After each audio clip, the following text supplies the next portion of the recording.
Welcome to Maharashtra E academy. आजच्या व्हिडिओमध्ये आपण second year diploma engineering for the civil engineering group and mechanical engineering group याचा second year semester थर्डचा जो subject आहे स्ट्रेंथ ऑफ मटेरियल याचा सिलेबस समजून घेऊ। तसंच कुठल्या चॅप्टरला किती वेटेज आहे ते सुद्धा आपण इथे समजून घेणार आहे।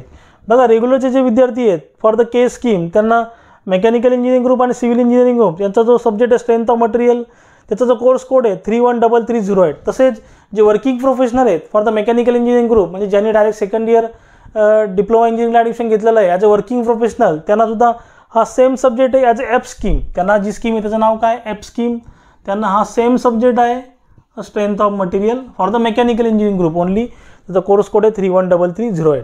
बघा, असेच तुम्हाला पुढच्या येणाऱ्या व्हिडिओचे अपडेट हवे असतील तर आपलं जे टेलिग्राम चॅनल आहे ते टेलिग्राम चॅनल तुम्ही जॉईन करा, त्याची लिंक तिथे डिस्क्रिप्शनमध्ये अवेलेबल आहे। तसेच तुम्हाला MSBTचा सिलेबस, लास्ट इयरचे question paper and solution and strength of material सॉमचा कोर्स हवा असेल तर आपलं जे ॲप्लिकेशन आहे ते ॲप्लिकेशन तुम्ही डाउनलोड करा, त्याचीसुद्धा लिंक तिथे डिस्क्रिप्शनमध्ये अवेलेबल आहे। मग आता सिलेबसमध्ये काय काय स्टडी करायचं ते समजून घेऊ। बघा, तुमचा फर्स्ट चॅप्टर आहे मोमेंट ऑफ इनर्शिया। बघा, मोमेंट ऑफ इनर्शियामध्ये तुम्हाला इथे टाइप्स ऑफ सेक्शन स्टडी करायचे, T section, I section, C section.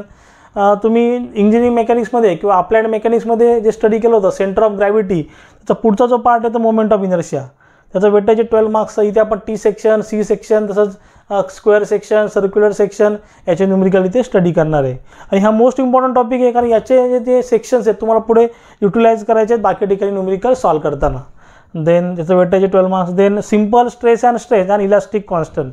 मग सर्वात जास्त वेटेज ह्या चॅप्टरला देण्यात आलेलं आहे। इथे तुम्हाला स्टडी करायचं आहे what is stress, what is strain, then types of stress, types of strain. Types of स्ट्रेसमध्ये tensile stress, compressive stress, shear stress. Types of स्ट्रेनमध्ये टेन्साइल स्ट्रेन, कॉम्प्रेसिव्ह स्ट्रेन आणि शियर स्ट्रेन याचे न्यूमेरिकल तुम्हाला study करायचे। तसंच elastic कॉन्स्टंटमध्ये तुमचे 3 elastic constant आहेत EGK। ई म्हणजे मॉड्युलस ऑफ इलेस्टिसिटी, जी म्हणजे मॉड्युलस ऑफ रिजिडिटी आणि के म्हणजे बल्क मॉड्युलस, याचे सुद्धा न्यूमेरिकल तुम्हाला स्टडी करायचे आहेत। त्याचं weightage 18 marks. Then next chapter आहे तुमचा shear force and bending moment. बघा, त्याला आपण बोलतो shear force diagram and bending moment diagram. तुम्ही इंजिनिअरिंग मेकॅनिक्समध्ये किंवा अप्लाइड मेकॅनिक्समध्ये स्टडी केलं होतं रिॲक्शन्स ऑफ बीम, ते सेम तुम्हाला याचं पुढचा जो पार्ट आहे तो SFD आणि BMD आहे म्हणजे shear force diagram and bending moment diagram. सर्वात पहिले तुम्हाला रिॲक्शन्स फाइंड आउट करायचे आहेत आणि देन तुम्हाला त्याची SFD आणि BMD डायग्राम ड्रॉ करायची। त्याचं वेटेज आहे 16 मार्क्स। बघा, आणि बघा याचे जे न्यूमेरिकल आहेत एकदम सिंपल न्यूमेरिकल आहे। तुम्हाला तर प्रोसिजर माहिती असली पाहिजे। प्रोसिजर माहिती असेल तर कुठल्याही प्रकारचं न्यूमेरिकल तुम्ही इथे सॉल्व करू शकता। इथे काय फॉर्म्युले पाठ करायचे नाही, काय नाही, सिम्पली तुम्हाला प्रोसेस इथे फॉलो करायची आहे। बघा, नेक्स्ट चॅप्टर आहे तुमचा bending and shear stresses in the beam. बघा, इथे आपल्याला बीमचे न्यूमेरिकल स्टडी करायला लागतात आणि बीमच्या न्यूमेरिकलमध्ये तुम्हाला इथे मोमेंट ऑफ इनर्शिया आला पाहिजे कारण मोमेंट ऑफ इनर्शियाचा पार्ट इथे तुमचा यूजमध्ये येतो। इथे आपल्याला फ्लेक्चरल फॉर्म्युला यूज करायचं आहे फॉर द बेंडिंग स्ट्रेस। बरं, M/I = σB/Y = E/R हा तुमचा फॉर्म्युला तुम्हाला यूज करायचा आहे। आणि शियर स्ट्रेसचा तुमचा सुद्धा फॉर्म्युला आहे Q = SAY/IB। आणि ती बघा आय म्हणजे काय मोमेंट ऑफ इनर्शिया, इथे तुम्हाला मोमेंट ऑफ इनर्शिया यूज करावी लागते।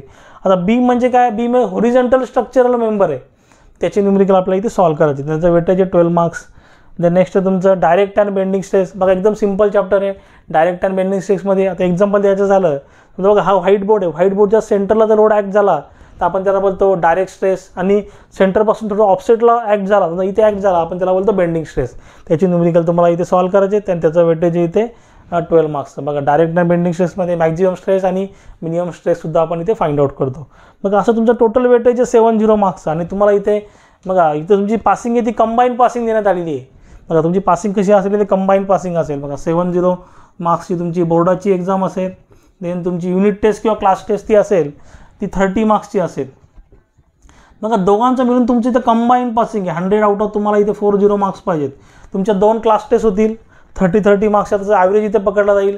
आता आपण असं पकडू, तुम्हाला तुमचा जो ॲव्हरेज आलेला आहे क्लास टेस्टचा किंवा युनिट टेस्टचा तो समजा आलेला आहे 20, तुम्हाला 30 आउट ऑफ 20 मार्क्स भेटले आणि तुम्हाला इथे 70 आउट ऑफ बघा 70 आउट 20 मार्क्स जरी भेटले बघा ते तुमचं 100 आउट ऑफ 40 असे तुमचे पासिंग कंबाईन होते।